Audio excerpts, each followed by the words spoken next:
Question 6. The function f is defined by f of x is equal to x square plus x plus 71. Okay.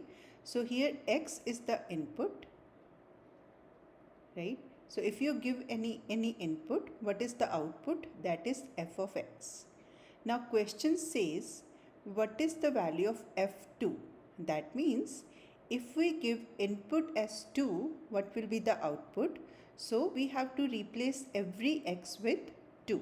So here x square plus x plus 17, x squared, x as 2, that is 2 squared plus 2 plus 71. Okay.